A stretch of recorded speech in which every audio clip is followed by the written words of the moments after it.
Pamela, Nance and Ashleigh Field were invited to meet on a property in eastern North Carolina on June 27, 2015. The property was reputed to experience plenty of UFO activity. Nance and Field were hoping to catch it on camera. They set up their equipment and started their investigation at 10 o'clock in the evening, and 2 hours later they were standing in the backyard staring at the moon and feeling dizzy and nauseous. Pamela Nance is joining us now. Hi, Pam. Hi, Dean. Thanks for having me back. My pleasure. Well, we spoke a few weeks ago, and we looked at your life basically and your experiences with the paranormal. But this particular occasion, this was in 2015. I wanted to expand a little more on that, on a North Carolina property, and it was one where you actually flew to the moon, so to speak. Yes, that's seems to be what may have occurred. So let's kind of get our audience, tuned in again about what exactly happened. Well, that evening, my paranormal investigative partner, Ashleigh Field, and I went out into an area on the property around 10 p.m. We set up our equipment to do an investigation on this property that had reputed ET activity. And as paranormal investigators, we hope to resonate with whatever beings or entities might come through on our equipment.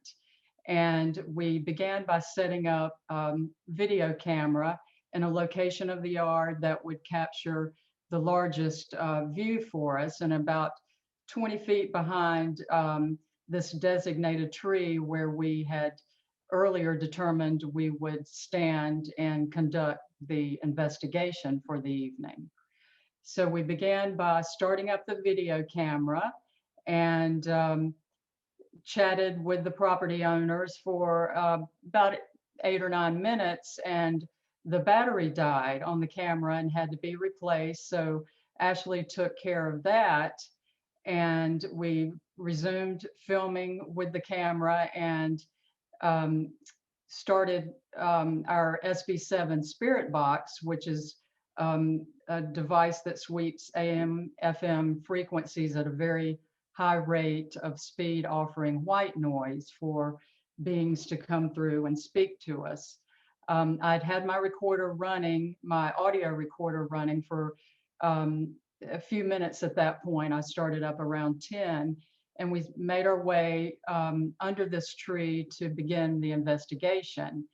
And we approached it as we do most of our paranormal investigations, asking questions about who's here, who wants to talk to us.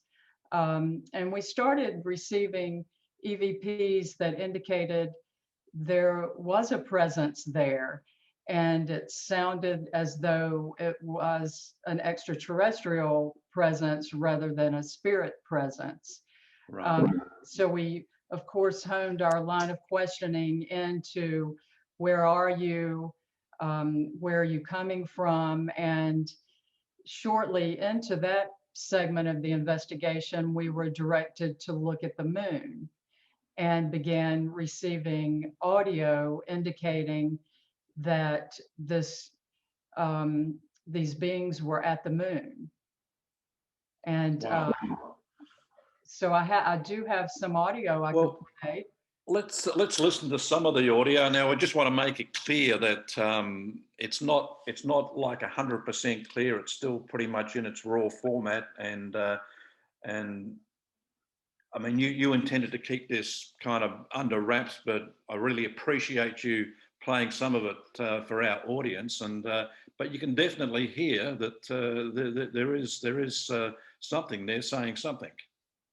Right.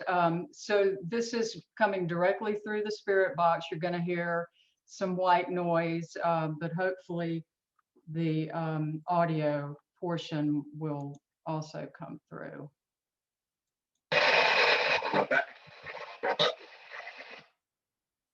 So what we heard was, "I'm back above you."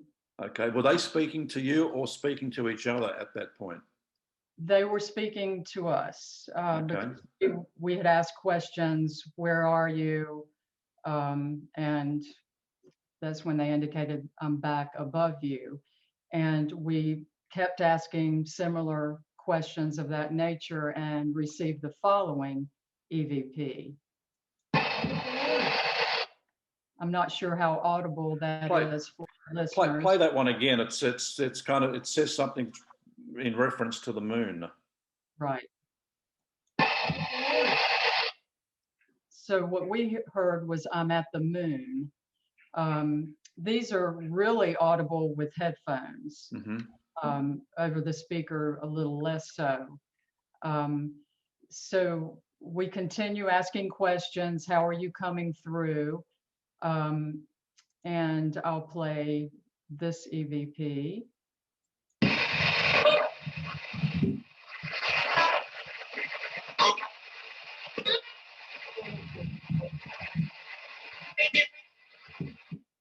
So what I heard was portal, portal, open, open.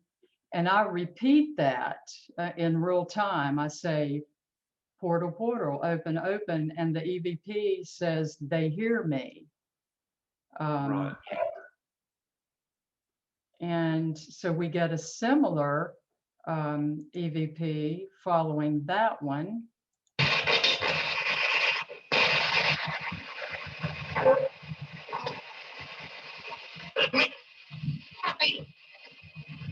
So you come through a portal, and you open the portal.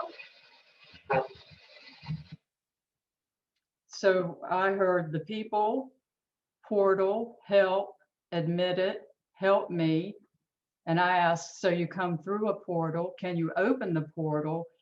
And the response was sure. Right, right. Okay. All right. I mean, that's 4 of them that we've listened to. I mean, as I said, they're pretty much in their raw format, so there's probably a little bit of work that needs to be done. And I actually look forward to the occasion when you've got them kind of cleaned up and we can actually really hear it without having to strain our ears to what we're listening to. But it's quite remarkable. And there's some photos that came with that as well. I'm going to post a few of those within the article that this interview appears in. That sounds great. Yeah. So we obtained multiple EVPs. I have others that I can play. It just, you know, it's. Well, let's play a couple more, and let's see whether we can actually pick something up. Okay, so let's try this one. Who's in charge of the ship? So I ask who's in charge of the ship and get, it's all me, me. And we had, over time, over several years actually, when we began realizing we weren't just dealing with spirits, that there were maybe interdimensional or ET presences coming through, we began receiving information about a planet or region named Adela. So we typically ask, you know, about Adela, and this is the next EVP. Tell us about Adela. Where is Adela? So as I'm saying, tell us about Adela, it sounds like a voice says, hear them. And I say, where is Adela? And they say, Captain's back. Right. It's almost as though they, you know, want to bring the captain in. And then I follow up and ask, what do we look like to you? What do we look like to you? And I hear human, and then the following that, someone says, are you a person? So I think clearly. Now I heard that clearly. Was that you asking, or was that them asking you? That was them asking. Oh wow! Yeah. Yep. So they weren't threatening at all. They were pretty benevolent. Yes, it was almost as though they were asking us to help them in maybe with consciousness, raising of consciousness for the people, because there were multiple questions from us about answering their plea for help. We received a lot of help us, help me. And, you know, we asked, how can we help you? And they would tell us the people, the people. And another EVP that came through, it says, you tell them, I'll tell them, I would tell them you're beacons. And we asked, we want to help, tell us how. And they said, people, inspectors of the people. Right. So for many years, those are the types of EVPs we would receive, that we were, you know, beacons and watchers, and that we needed to help the people. And Ashleigh and I, determined that it was by presenting this material. Over time, we did multiple presentations at public events, using quantum theory, and EVPs that came through indicating a need for raising the consciousness on the planet. Right. Right. And that was a large portion of what I was downloaded while I was on board the craft, that our planetary system and our planet, the vibration and the consciousness is increasing. And to survive this increase in vibration, the people on Earth need to also increase their vibration. And I just want to chip in there, because when I spoke with Stephen Strong towards the end of last year, and we spoke about the big event that was going to happen at Uluru on December 21st, and, you know, in connection with the Pleiadians, that was exactly what Stephen said, that there is one way to avoid catastrophe, and that is by humanity raising its consciousness as one, and basically becoming one, because this is what they want us to do. Absolutely. I had the pleasure to listen to Stephen's interviews with you, and it really resonated with me. I was like, oh my gosh, this is what the beings on board the craft told me in 2015. That was, you know, part of just some really phenomenal information. What they communicated to me telepathically was that their mission is to come here and probe our sun and solar system to measure changes in pattern of energy waves. And what they said was that the sun's energy waves are expanding, and this expansion is pushing all the planets in our solar system, as well as other nearby star clusters, into a higher vibrational frequency. And what the leader on board, there were 4 beings, 2 males, 2 females. The leader, he showed me a glass, like it was a glass handheld smart pad. And on it, I could see the sun like having these vibratory changes. And then he showed me the planets in our solar system, and how the larger waves from the sun were becoming smaller waves. And as they branch out, they kind of wave, you know, do wave upon a wave, and they're pushing our planets further out. And the spiraling waves increase the energy and push us into a higher vibrational frequency. And as that changes, energy rises and matter actually changes. And that, what was really crazy, he showed me images of people walking down the street, like on planet Earth. And some people were like vibrating and moving, and others were just walking along oblivious. Mhm. And the what he communicated in essence that was to survive this coming planetary and solar system change, we have got to change our frequency. Um, and that was pretty much the primary message, you know, Yeah. through consciousness of realizing that, you know, we've gotten ourselves into a pretty bad fix here on planet Mm. Earth. But And yeah, are they expecting us to figure out how to raise our frequency on our own, or will they help us in that regard? Did they give you any indication? I think they're relying on people that they come into contact with.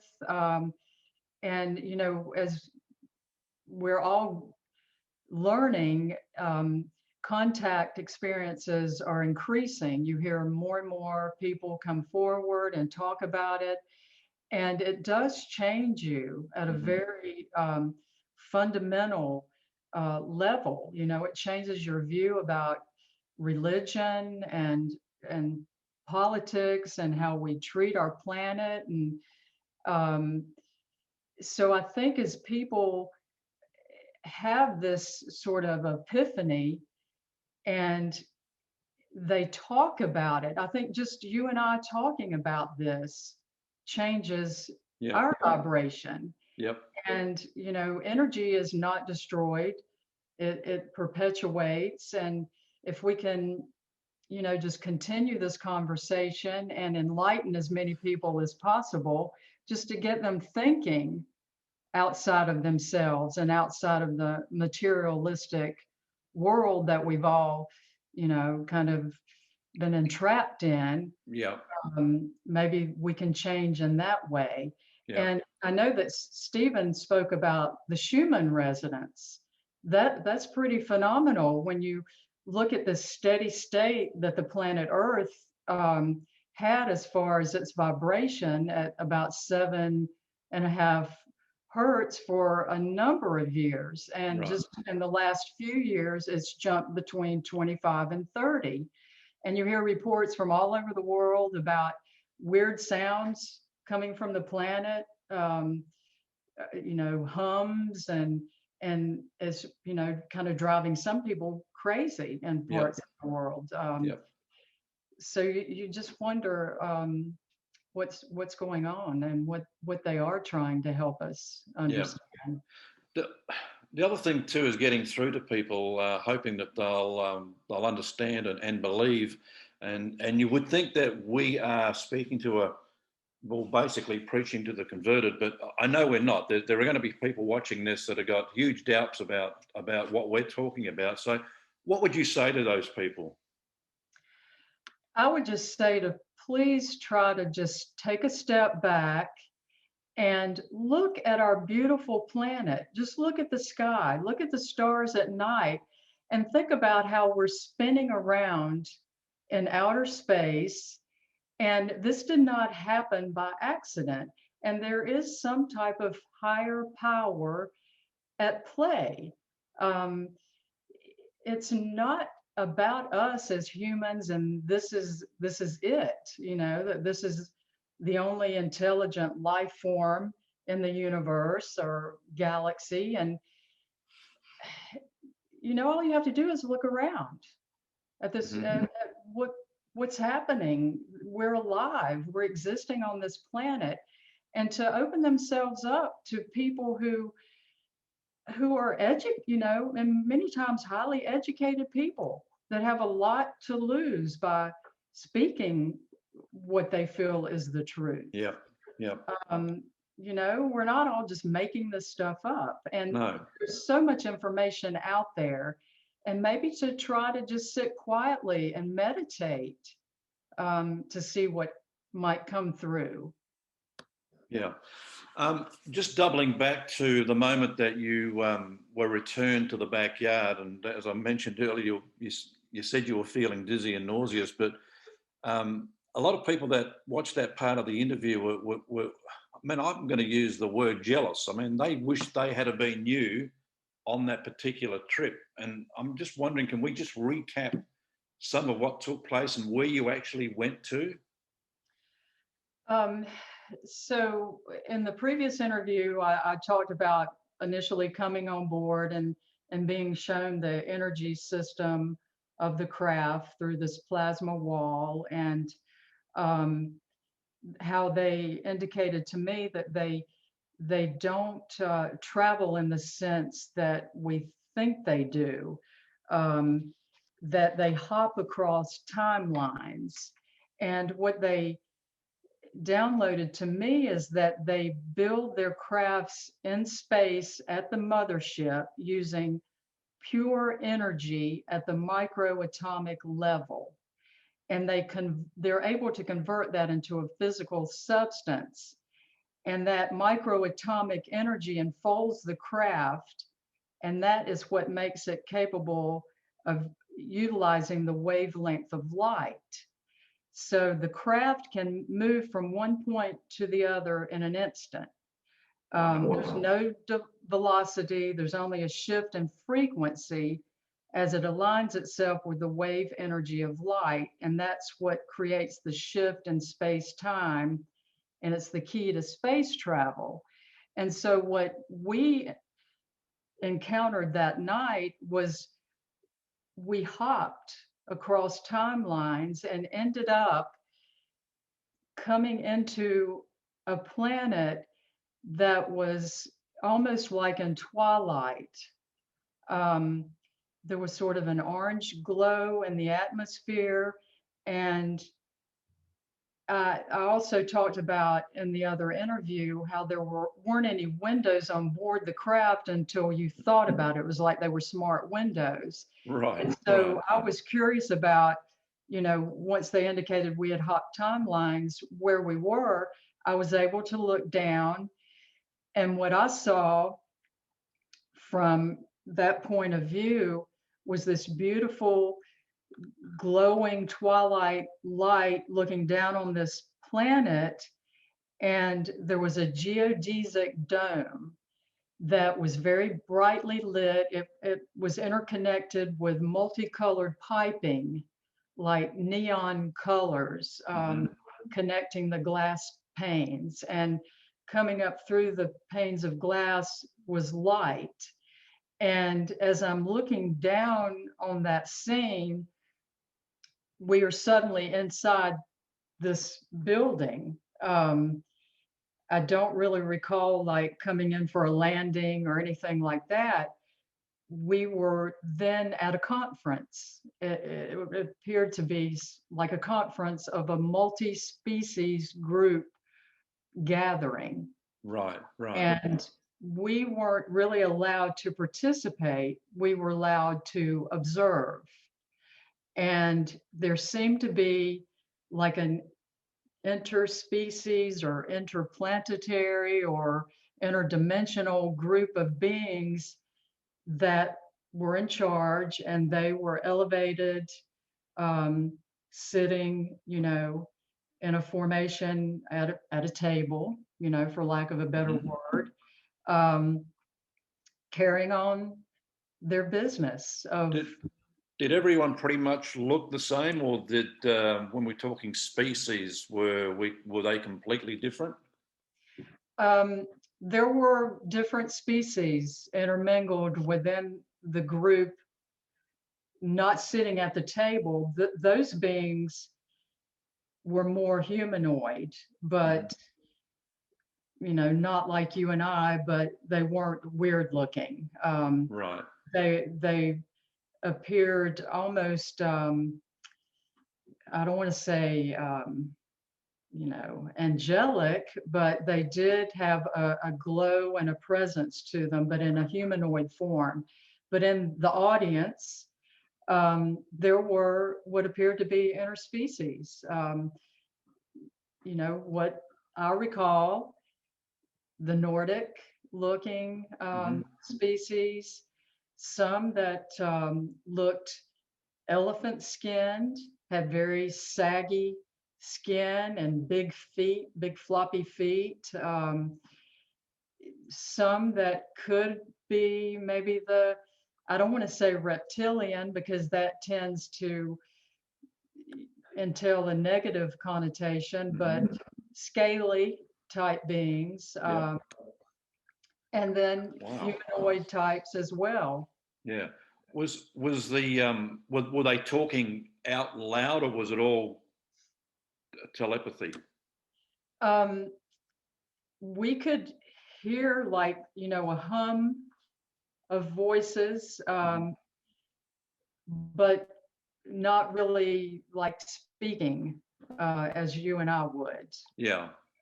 Yeah. And it was almost as though we weren't privy to what the conversations were. I don't have any recall about what they were saying, but there was a hum and interactiveness going on. But we were just observing. We weren't allowed to like step into that arena and participate in any way. Yeah. The species that that picked you up. I mean, how far would you hazard a guess as to how many years advanced on us they are? Oh, they would have to be hundreds of thousands of years advanced beyond us to be able to harness the speed of light or the Hmm. wavelength of light and hop from one timeline to another. I mean, I don't know, hundreds of thousands, if not Possibly above a millions. million too. Yeah. Possibly above a million. Did that technology you spoke about that they've harnessed? I mean, have you run that by people on this planet that would know that type of technology that could confirm that is possible? I have not. This is the first time I've spoken about it publicly. The only people I've shared this with, of course, is Kathy Martin and Mhm. Ashleigh Field. So this is the first time I've actually shared it with the public. So I don't know if it could be confirmed, Yeah, or if it's something that our people are already aware of. I have no idea. possibly. Yeah. Possibly. Do you know what part of the universe that, or what area you were in? I mean, is it something that we could kind of identify on a map? For some reason, I think through years of EVP communication and some of the communications that have come through possibly indicate Alpha Centauri. Hmm. Um, but I'm not sure that that's what they call it. That may be the Adela reference that Right, right. we started picking up in 2011. And they seem so adamant about Adelan and that they're Adelans. We give names to the systems ourselves, and Hmm. but I just have the feeling that it's that part of Yep, our galaxy. yep. The other fascinating point you made too in your notes, you mentioned an overlap in timelines. Was this when you were skipping from timeline to timeline? So at some stages you were in two timelines at once?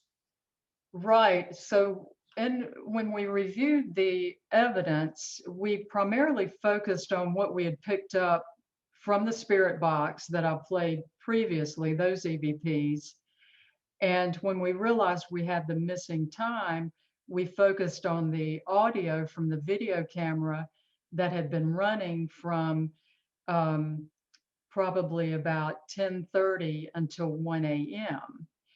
Um, we really had not focused on that initial 8 to 9 minutes when we first went out and set the camera up because the battery went dead.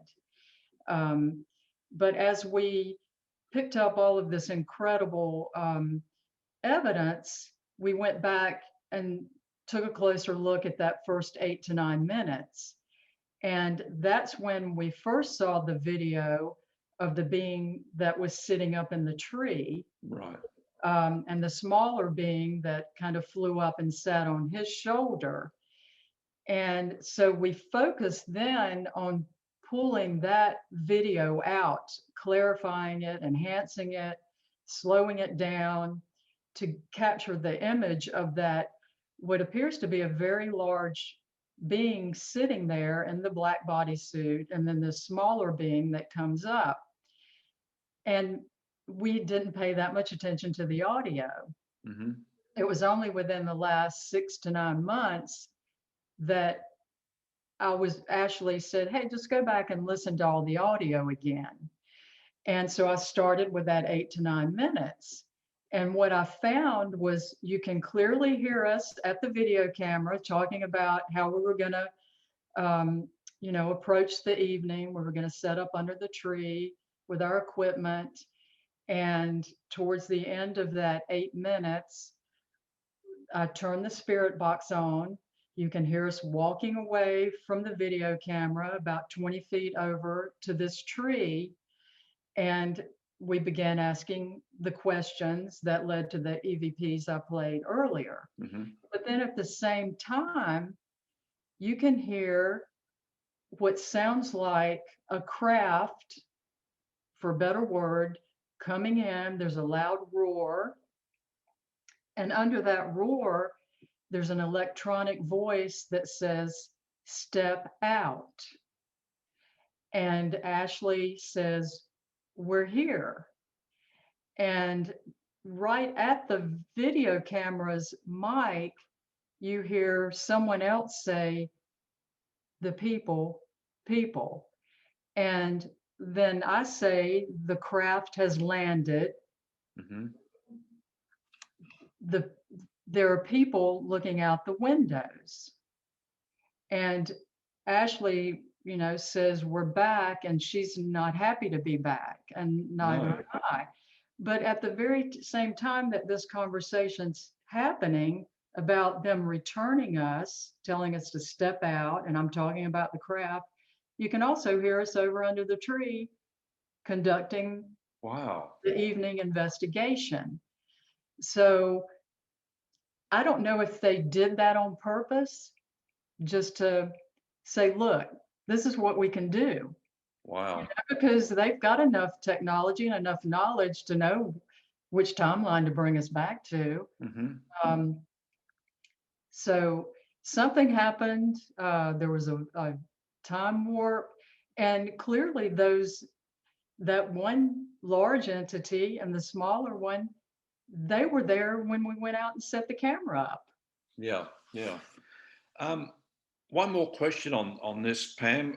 One of the questions I got from my audience after we played that first interview, they were wondering why you've kept the evidence of the images and the audio under double wraps. Well, this was slow to come about. Mm-hmm. Because initially we didn't have clear recall of what had happened that evening. It was just once I started reviewing, I knew we had some missing time. And it was into 2016 that I began to have some images come through, and I sought out some hypnosis on 2 different occasions, but that covered the course of about 2.5 years. Trying to recall exactly what had happened during that missing time. Mm-hmm. And Ashleigh, did the same. We wanted to be clear about what these memories meant and how they meshed with the evidence that we had collected. And then we sought the expertise of Kathleen Martin, one of the experiencers, or she's actually the director of the experiencer team for MUFON. Yep. Very well-known researcher, and has been a friend of ours for a number of years. And so we shared the information with her in detail, and she conducted one session of the hypnosis for Ashleigh and I. And so it's really all just completely come together within the last 6 to 9 months. Right, 'Cause it right. was only recently that we discovered that overlap in the timeline. Um, so it was just something that we wanted to be sure about, Yeah, that, yeah. we weren't jumping to any kind of conclusions. And I completely understand that. The last question in this chat, you decided that you wanted to go back and do a follow-up investigation at that particular property in North Carolina. Um, Firstly, what were you hoping to achieve? And secondly, it turned out that you had a different role to play. Right, right. So one never knows we're going to be led on this crazy path, but I wanted to go back just based on the EVP evidence that indicated something clearly, occurred. I wanted to go back and ask follow-up questions about, can you give me more information about what happened, where you took us, who you are, those types of questions. So Ashleigh was unable to join me for that part of that investigation. I traveled to that location and went out that evening, fully focused on doing a follow-up investigation. And no sooner had I begun than I received a phone call from an individual asking that I stop the investigation into that missing time event, but instead to focus on the Pope's visit to Philadelphia, which was coming up in about 10 days. That was in 2015. That's correct. Yep. I think he was in Philly the latter part of September 2015. So I was at this location about mid-September. And so I was happy to do that. He indicated that some information had come through from remote viewers who work for the DOD, Mm-hmm. and they were setting up some red flags that, the Pope could possibly be in danger through some information that had come through to them. And these individuals had heard about my work in the paranormal field and the great, communications that I have received over a number of years, but particularly that June 27th, 2015 missing time event. And so they hoped that I could get some information about the Pope's visit and keeping him safe. Well, immediately communications came through indicating, yes, the Pope was in danger. They told me the route the individuals would be taking into Philadelphia, how they would be dressed, where the threat would be, and it was going to be on Saturday when the Pope spoke in front of Independence Hall on the big mall there. Yep. That they were planning possibly a bomb in a subway area located right next to Independence Hall. There was a mention of some water and ducks.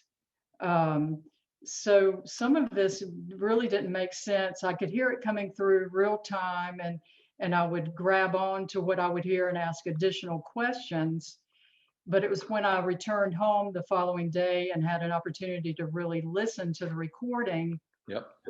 I put together, a fairly good picture of these individuals and how they were going to be approaching Philadelphia. And so I participated in a conference call with a group of folks on that investigation was Saturday night. I reviewed the information Sunday, communicated with them, participated in a conference call on Monday. And these were individuals, the Philadelphia police chief, Secret Service, DOD, retired Army, retired CIA, and they were kind of blown away by what I had what had come through. Yep.